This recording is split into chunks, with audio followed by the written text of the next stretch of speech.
to our top story. I didn't want to take a life, bad, good, or indifferent. I wish I'd have taken that gun away from my husband and I would have killed him.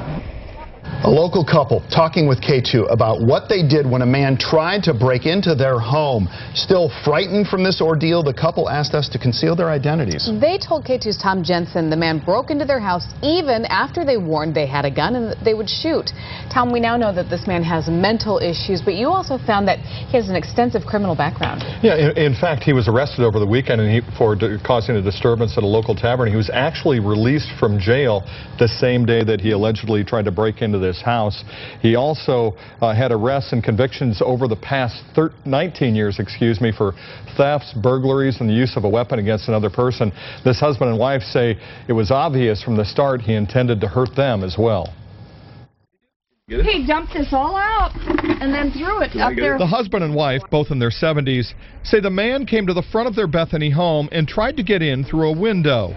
They say 39-year-old James Sartor would not listen when they told him to stop. And that was when I went and got the gun. They say Sartor already vandalized the outside of their home and then threw this rock landscaping ornament through the window even after they showed him a gun and again told him to stop. That's when they say he fought his way back into the home through the broken window. There's only one way to stop him, and I didn't shoot to kill, which I could have. I lowered the gun and I shot him. Roger B. says Sartor had a crazed look in his eyes and would not say a word, but just kept coming at him and his wife Peggy. As far as I'm concerned, he wanted to kill me and my wife.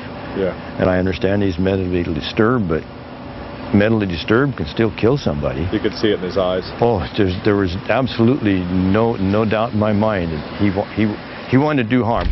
Peggy says she's still afraid Sartor could come back. I wish I'd have taken that gun away from my husband and I would have killed him.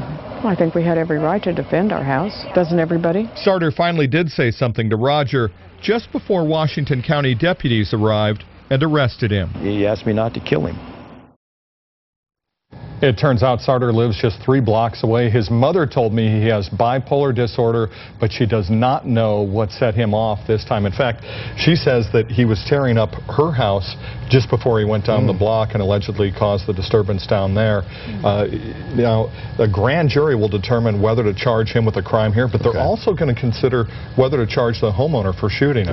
What does the homeowner say to that? You know, I talked to him about this, about the grand jury actually considering charges against him. He says he's not worried. I also talked to a former prosecutor. The prosecutor says he shouldn't worry. He says highly unlikely. If Sartor was running from the property and he shot him, that would be one thing. But he's still trying to break in, you know, for a second time, really. He said they had every right to protect themselves and their home.